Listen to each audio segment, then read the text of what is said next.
Good morning, I'm Joe Fryer. And I'm Savannah Sellers. Right now on Morning News Now, here we go again. A massive winter weather system set to dump rain, sleet, ice, and snow from Albuquerque to Ottawa.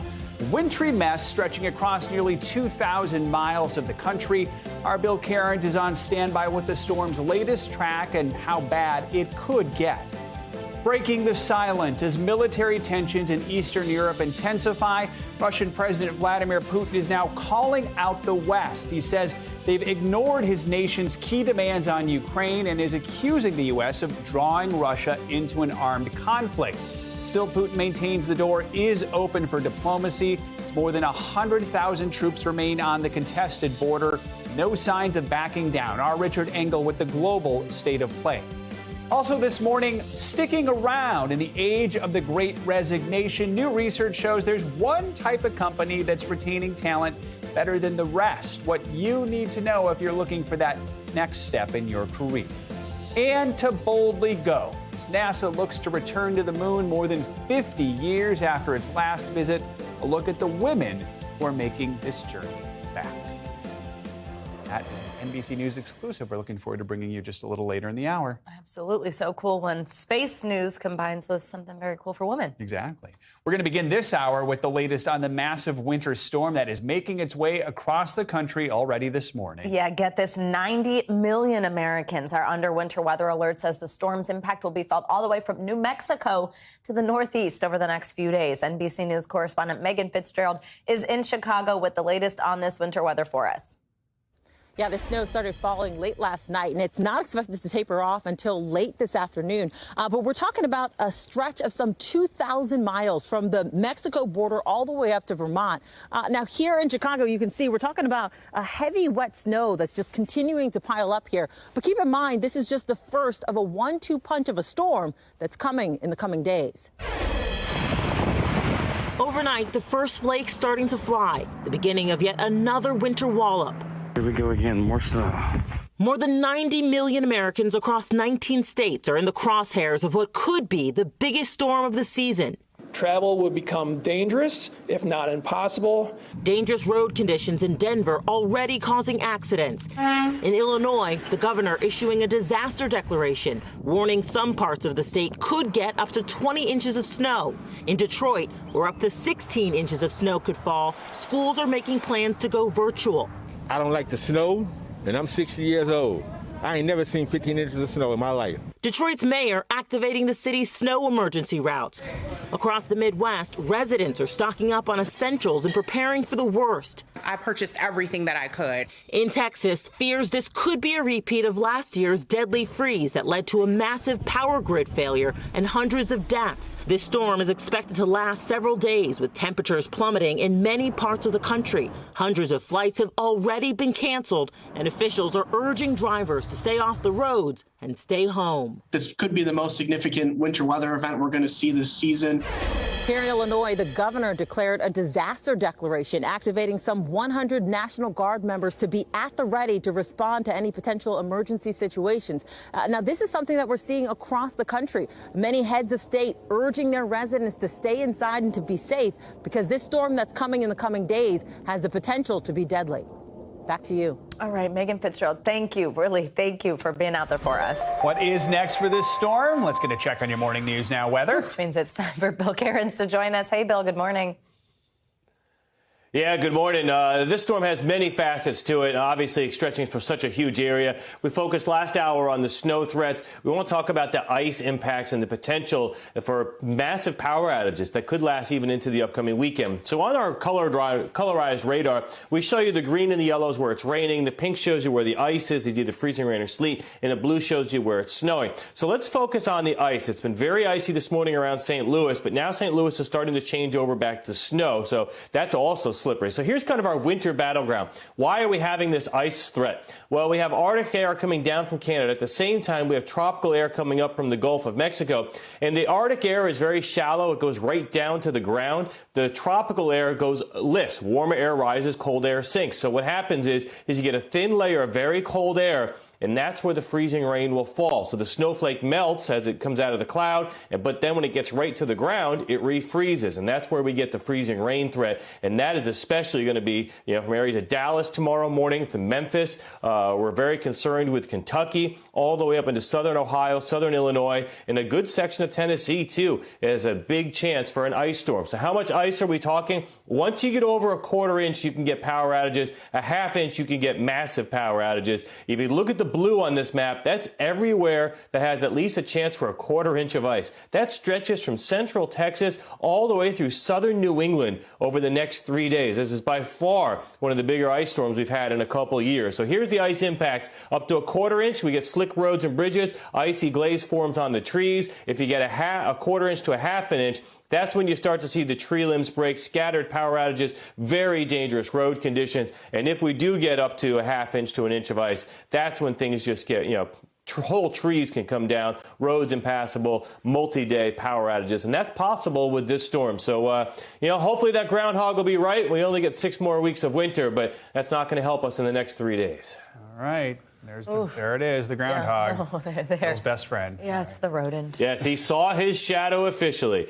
Him and his 38% accuracy rate. Yeah, exactly. I'd like to know, Bill has a much better accuracy record. Yeah. Does he? Just kidding.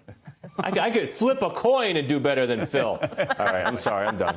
All right. Bill, we did have a viewer tell us that they like when we give you a hard time, so we're just giving the people what they want. I'm glad that's what I'm here for. Thank you. Thank you to our viewers. Oh, so much more. We love you, Bill. Thank you.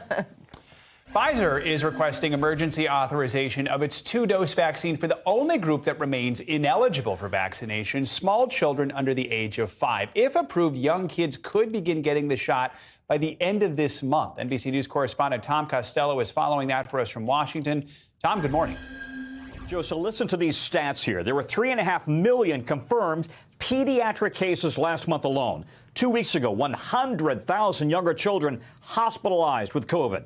A quarter of all parents say their kids had to quarantine in January due to exposure. So the FDA is really feeling a sense of urgency here. But with low vaccination rates among kids who are vaccine eligible, this morning many parents are torn over whether to heed the doctor's advice and eventually vaccinate their youngest kids. This morning, millions of children under the age of 5 are one step closer to becoming eligible for the COVID vaccine. An FDA advisory panel says it will meet February 15th to consider Pfizer's request for emergency use of its 2-dose vaccine for kids ages 6 months through 4 years old. The prospect that shots could soon be within arm's reach for small children, bringing hope and relief to many families. As a parent, I need to do everything possible to protect them from possible bad outcomes. The Prince Miller family has 2 kids under the age of 5, and Mom says, assuming the data shows the shots are safe and effective, her kids will get vaccinated immediately. It's one of the only things that we can do to protect our children who are old enough to mask effectively, who really can't surround themselves with vaccinated people. But a new study finds many parents remain cautious about the COVID vaccine. Just 31% say they'd vaccinate kids under 5 right away. 29% will wait and see, while 26% say they will definitely not vaccinate their youngest kids. One potential concern, in a clinical trial, 2 doses failed to produce a strong immune response among kids ages 2 to 4.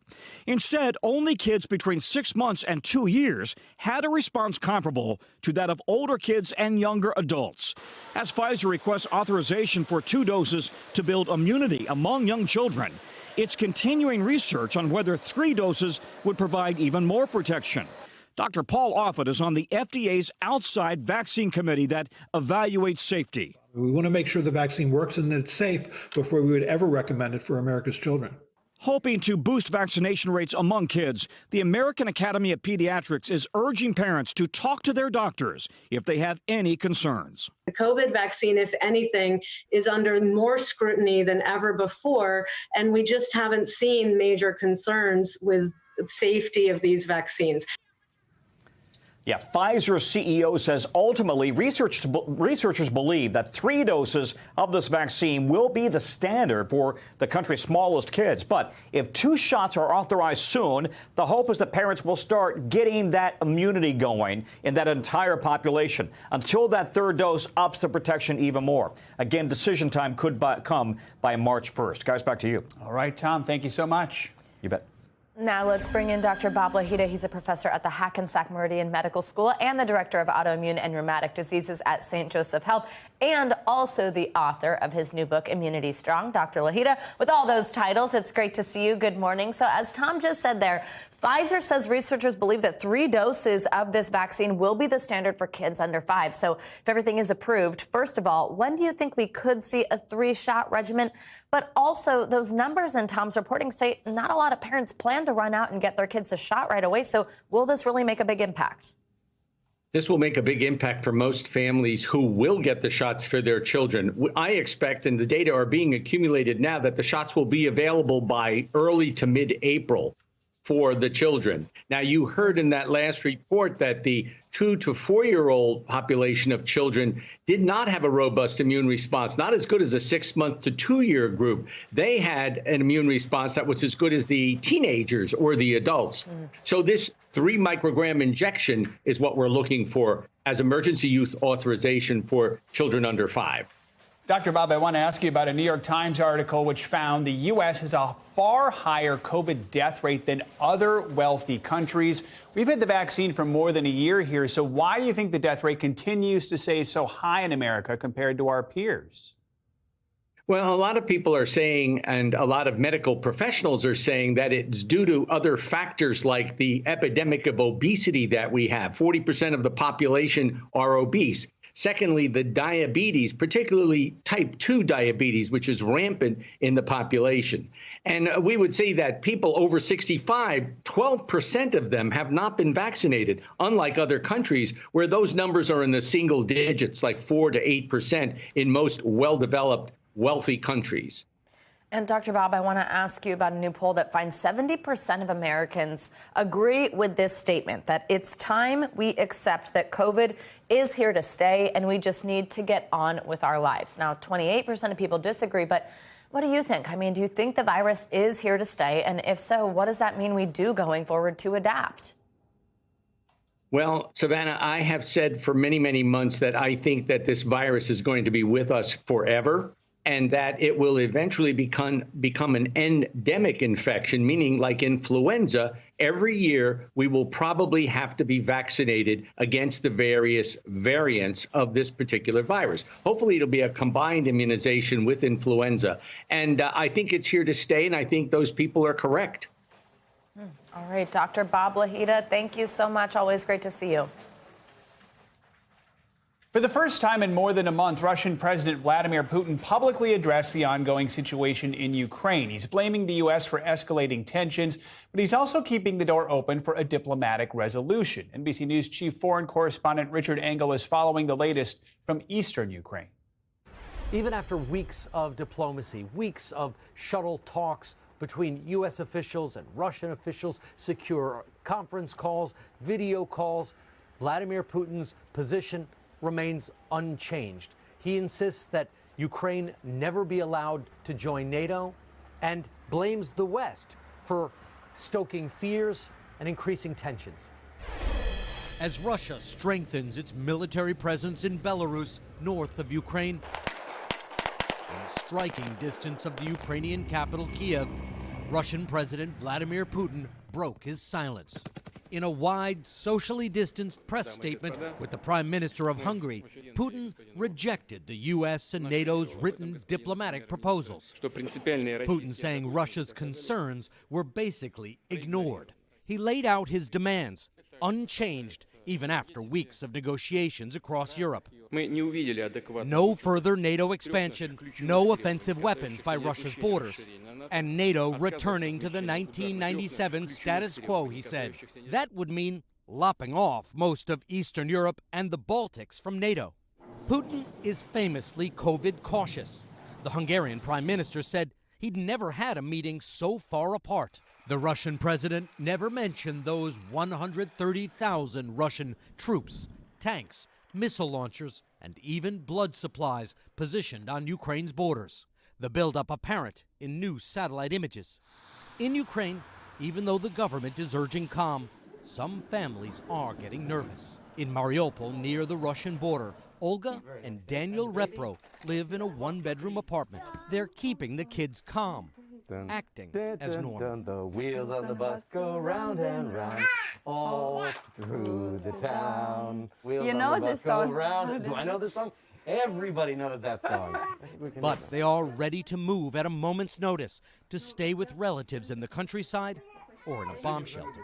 So these are all the critical documents. Yeah, passport, critical documents, documents for my boys. This morning, Olga traveled across the city to sign up for Ukraine's civil defense, volunteering to help the war effort, should Putin decide to invade. Putin is expected to visit China on Friday to attend the Olympics opening ceremony and meet with China's President Xi Jinping. The Olympics are an unclear dynamic in all of this. Some analysts have suggested that Putin might wait until after the games so as to not overshadow the Olympics and carry out a military action then, or he might use the Olympics as a cover. The last time China hosted the Olympics in 2008, Russia invaded Georgia, and it was just after the games in Russia in 2014 that Ukraine broke away from Russia's sphere of influence and overthrew its pro-Russian president. Richard Engel in Ukraine. Richard, thank you. And now to an NBC News exclusive. As the Olympics get underway in Beijing, FBI Director Christopher Wray is speaking out about the scope of China's spying on American soil. He says it's become so widespread that his agents open an average of 2 investigations a day. NBC News Justice correspondent Pete Williams has the interview. An East Bay tour operator is facing charges tonight of spying for China. The FBI was tailing him around. The FBI says this is Chinese spying at work. Edward Peng leaving an envelope of cash in a California hotel room and retrieving an SD card loaded with classified information. A classic spycraft dead drop. He's now in federal prison. The creation of those counterintelligence task forces. Christopher Wray says when he became FBI director, the sheer amount of Chinese spying to steal American technology was a huge surprise. This one blew me away. And I'm not the kind of guy that uses words like blown away easily. We are investigating, opening a new China-related counterintelligence investigation. About every 12 hours, we probably have over 2,000 of those investigations. Other countries spy on each other. So what does China do that's different?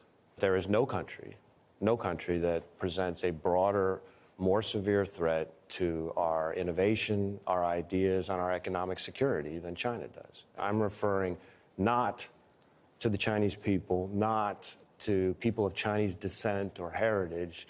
What we're talking about here is the Chinese government and the Chinese Communist Party. The Chinese government has repeatedly insisted that it doesn't steal American business secrets.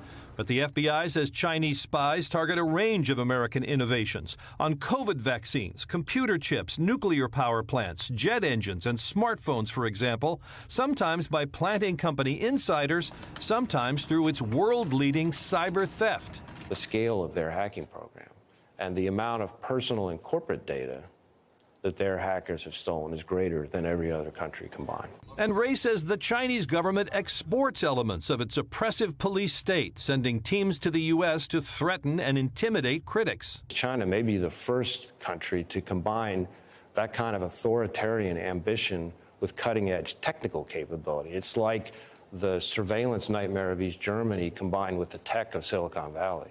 But what about the criticism from Asian American groups who say the Justice Department's China initiative has overreached, with some Chinese espionage cases collapsing? We don't investigate anyone based on race or ethnicity or constitutionally protected activity. In fact, in many cases, Chinese Americans are some of the people most victimized by the Chinese government's tactics that we're describing. Wray also accuses China of going after economic secrets in other countries, but he says by far the U.S. is its #1 target. Pete Williams, NBC News, Washington. We have breaking news this morning from the Washington football team. The highly anticipated franchise rebrand has been announced, and the new name is the Commanders. It took the organization 18 months to choose a new name for the team, a process that began during the 2020 racial reckoning in the wake of the death of George Floyd. Washington has retired its former team name and will no longer feature a Native American on its team gear. We're going to have much more on this later in the hour, including an exclusive interview with team president Jason Wright. So welcome to the Commanders. And coming up, an NBC News exclusive investigation, the battle over books in the Lone Star State. School librarians throughout the state under intense pressure by parents and politicians alike to pull certain books from shelves. And now some say they're even experiencing hostile work environments. We're going to take you to Texas.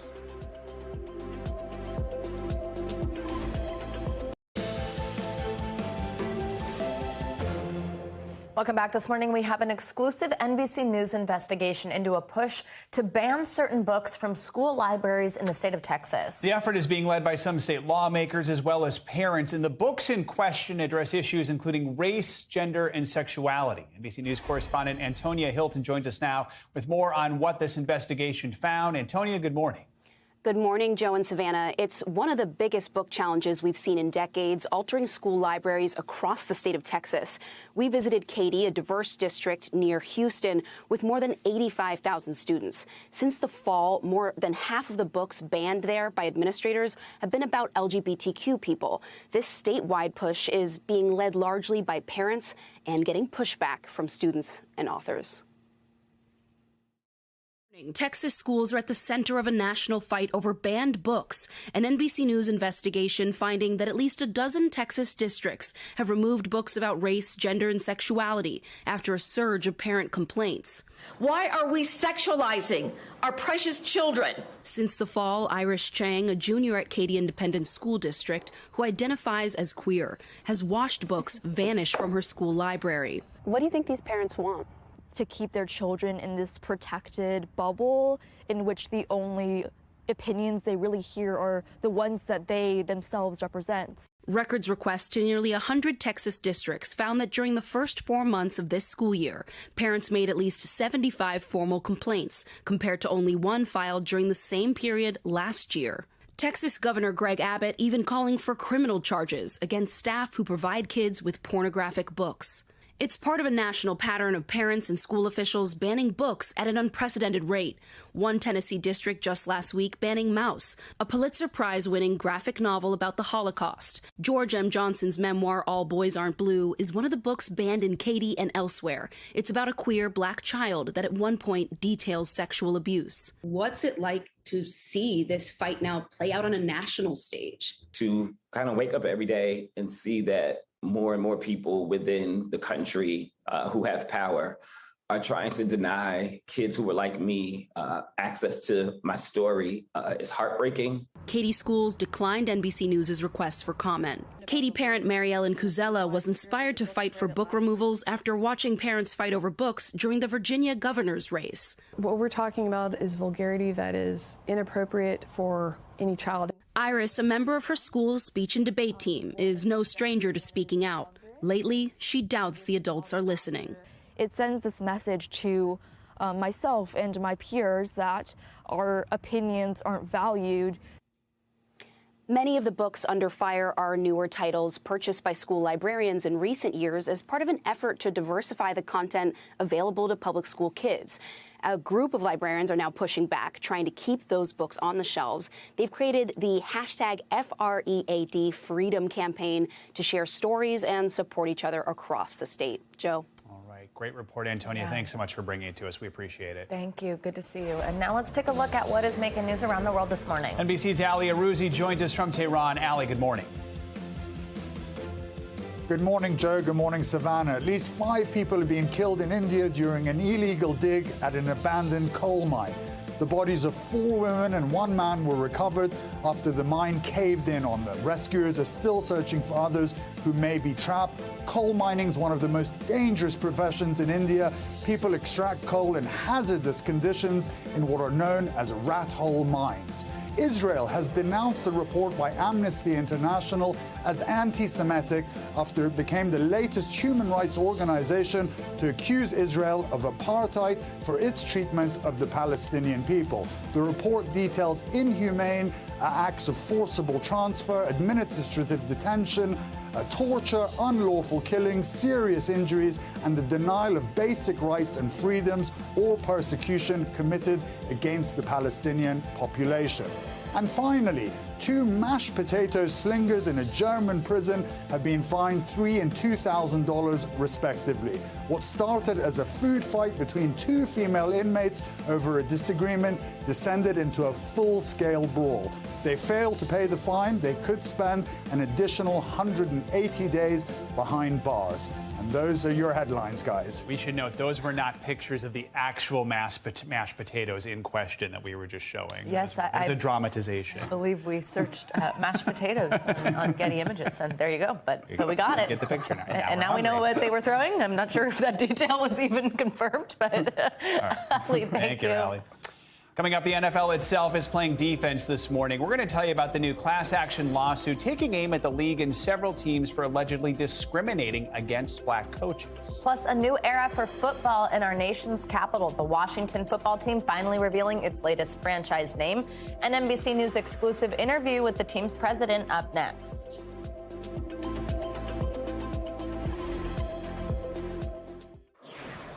Welcome back. Football fans will be watching next weekend's Super Bowl game for the game, but some of us might be more excited about the newly announced entertainment. The NFL announced their pre-game lineup will include Grammy-nominated artists Jhené Aiko and Mickey Guyton singing America the Beautiful and the national anthem.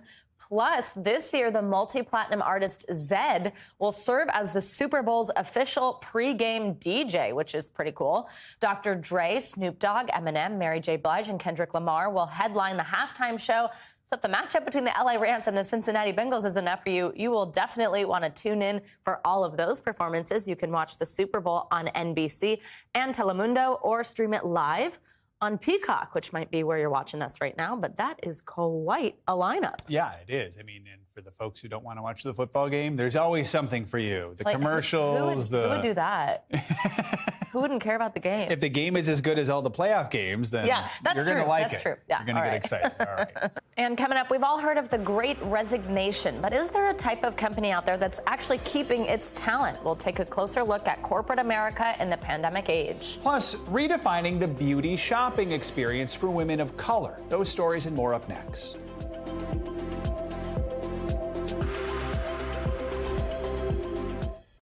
It's called the Great Resignation. Millions of U.S. workers quitting in search of a better job, better lifestyle, or more money. But some businesses are doing better than others at retaining talent amid the turnover.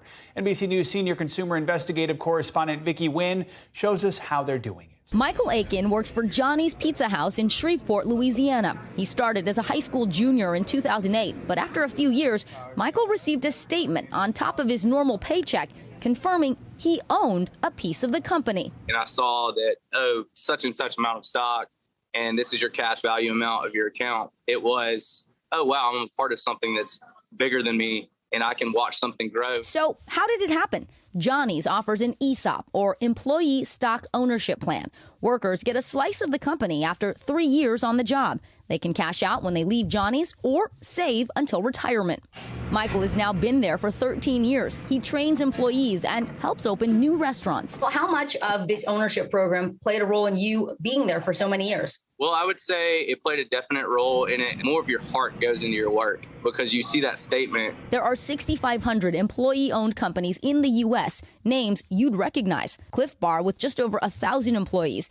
W.L. Gore, they make Gore-Tex fabric with over 11,000 workers. The nation's largest ESOP, Florida-based Publix grocery stores with 225,000 employees. Employee-owned businesses tend to have lower turnover and more loyal employees. Joseph Blasi is a Rutgers professor specializing in employee ownership. A recent report shows these companies fared much better than non-employee-owned companies over the past 2 years. They retained workers at a rate of 4 to 1.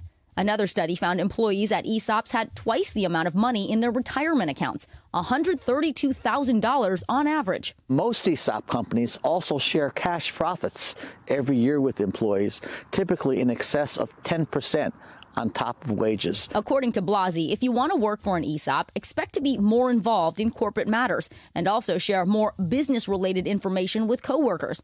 And it takes commitment. Maximum wealth comes at retirement. Some employees, especially in ESOPs, if they're younger, they don't want to wait until retirement to get that big wealth nest egg. At Johnny's Pizza House, Michael's nest egg has been growing since 2008. The company's CEO tells NBC News multiple employees have retired, cashing out more than $1 million. People might say, but you work at a pizza restaurant. How is this possible? It's definitely possible as long as you're taking care of whoever comes through the door and taking care of the things in your four walls and you're making sure your customers are taken care of and coming back. I mean, it's going to work.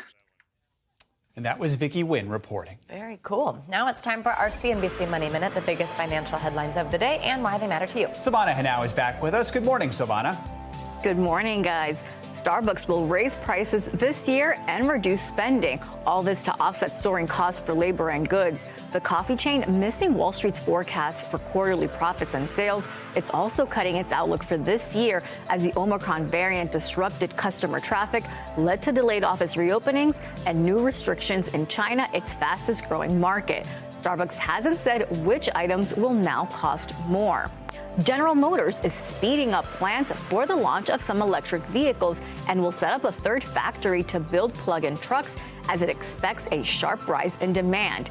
CEO Mary Barra says GM is targeting sales of 400,000 electric vehicles in North America this year and next. That would be a sharp acceleration from last year when it sold fewer than 25,000.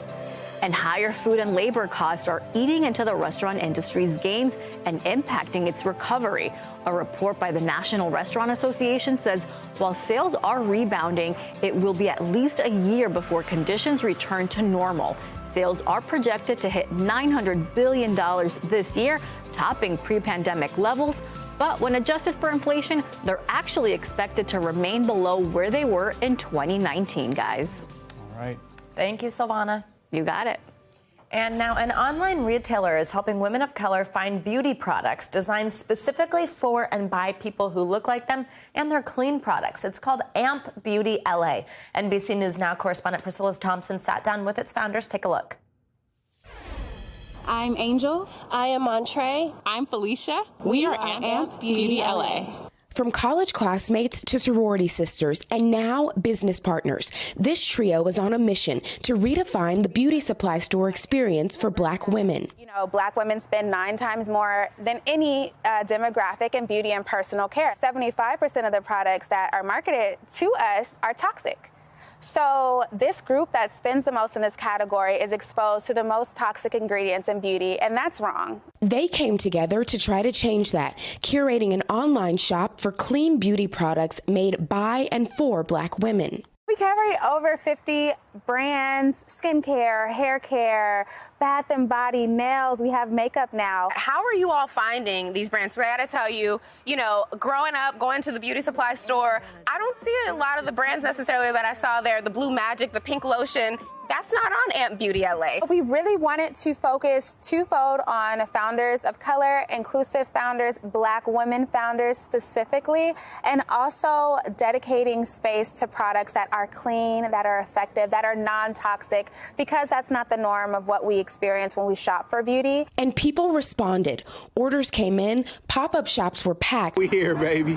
And TikTok even put them up in Hollywood. AMP Beauty. Knowing that people are finding you and they see value and they're spending money. That's a win. But when they first took that pitch on the road, it wasn't an easy sell. Do you feel like there are unique challenges that you all faced as Black women business owners? Yes, 1,000%. We went up to Silicon Valley and we had our first in-person pitch, dressed to the nines, so excited to be in this room. And there was not one face that looked like us. In the first half of last year, a record $147 billion was invested in U.S. startups. Only 0.3% of that money went to Black female founders. We're not getting loans. We're not getting investments. So it was really a challenge for us initially. We got our first yes 1 month after we launched. The woman who gave us that yes, Arlen Hamilton at Backstage Capital, told us, you only need that one yes. And her yes for us was a 6-figure investment. Backstage Capital, a firm that prioritizes support for startups with underrepresented founders, helped Amp Beauty LA to begin stocking their digital shelves with Black beauty brands in the fall of 2020. Tell me a little bit about this one. Any hard spots, dry spots, the bomb is the bomb. How did you all find Alchemy Body Shop? Yeah, Alchemy Body Shop is actually the first brand that we brought on to Amp Beauty LA. We knew that she was making these products herself in her home. We knew the ingredients were clean, and we actually made a blind order. When I sent out that package, I was really thrilled. Veronica Smith-Morales is the woman behind Alchemy Body Shop. For a year, she'd been working to break into retail, pitching her body butters and balms to local shops in the tri-state. Then came that order from Amp Beauty LA. The barriers are real. They're very high. They put me in front of an audience that I didn't necessarily have access to. Which is part of the goal. We look at ourselves as kind of a launch pad for some of these brands. What do you hope the legacy of Amp Beauty LA will be? I have 3 younger sisters, curly hair, kinky hair, brown skin, darker skin, middle tone skin, fair skin.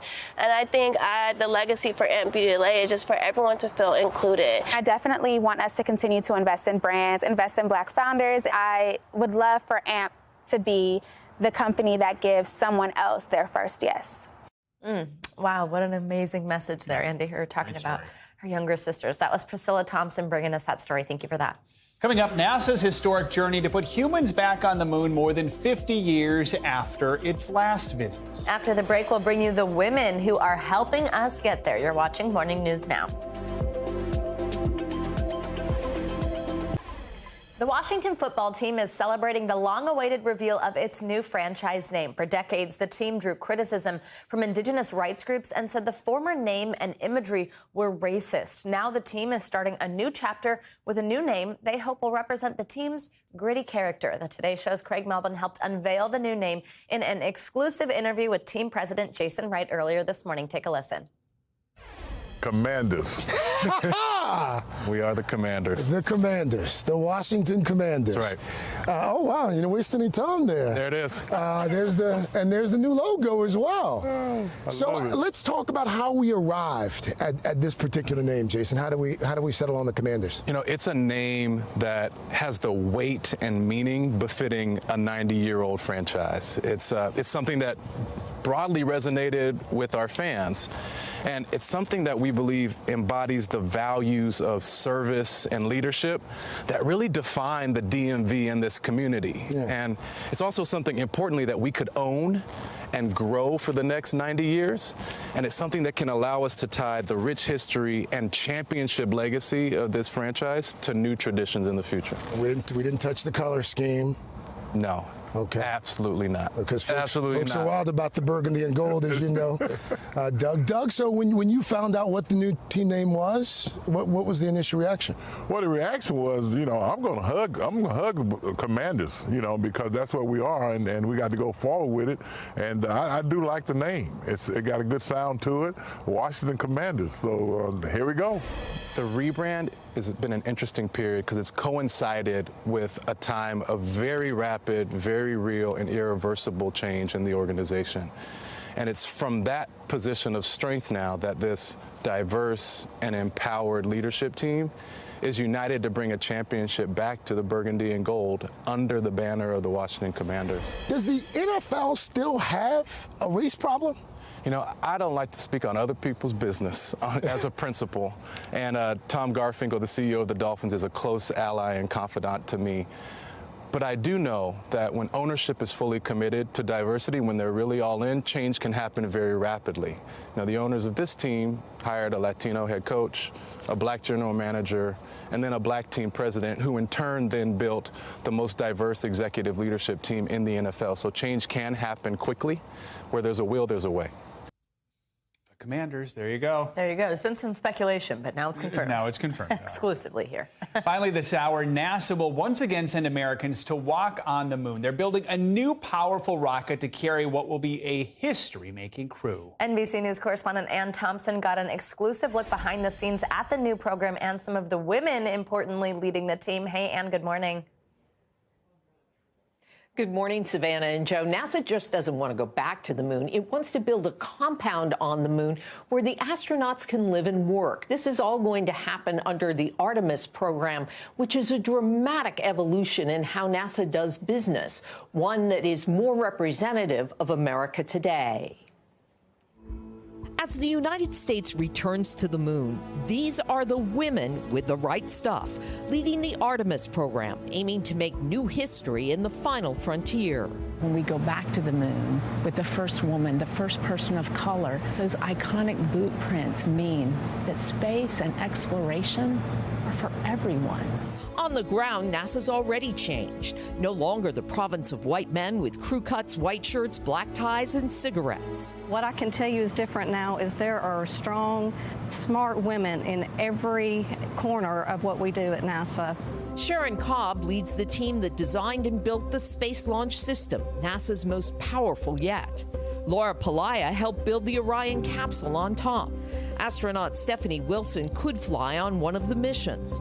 And Charlie Blackwell Thompson will give the call to go for launch. I would like to think that in being the first female launch director for NASA, the first woman in that role, that sends a message to young women that says not only is there a place in this firing room for you, there's a place in the front of the room for you leading this team.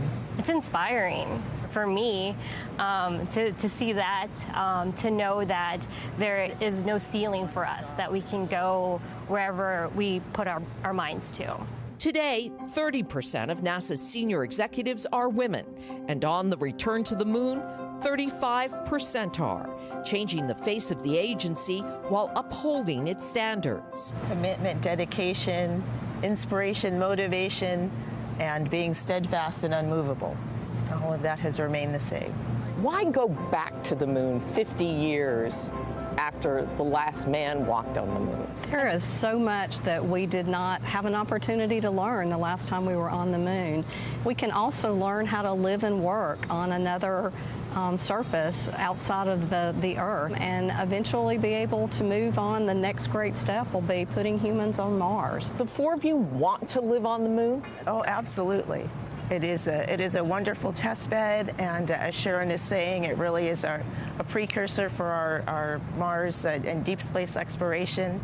Just one of many ways Artemis and its Orion capsule are different from the Apollo mission. In Apollo, it could carry 3 crew astronauts. For Orion, it could carry 4. The capability of Apollo was something that now on your cell phone, it's very similar. What hasn't changed is the crawler. This 6.6 million pound beast that delivered the Apollo rockets will move the Space Launch System to the launch pad. But now Brianne Roloff is behind the wheel. What do you drive when you're not driving the crawler? I drive a sedan. Is it a stick shift? I don't know how to drive a stick shift, no. But you can drive a 6 million pound vehicle. Yeah, why not? Artemis's first flight will have no astronauts and just orbit the moon, hopefully landing Americans back on the moon on the 3rd or 4th trip. I remember watching with my classmates in like 1st, 2nd grade, and I think that doesn't change. They used to roll the TV in. The black and white TV. Yes, on the card. Right, and we'd all stop. And we knew it was something huge because we just didn't have TVs in our classroom. And we were so proud. A world transfixed by Neil Armstrong's moment and the words he spoke. He said, that's one small step for man, one giant leap for mankind. What will it be when a woman takes that step? It'll be the next giant leap for humankind. I felt kind of the chill bumps on my arm at thinking of what will the first woman, the first person of color, when they step foot on the moon, what will they say?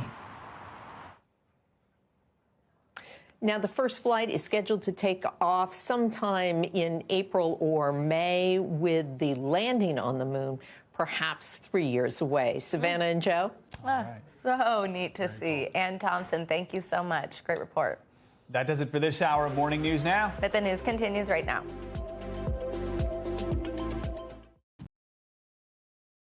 Thanks for watching our YouTube channel. Follow today's top stories and breaking news by downloading the NBC News app.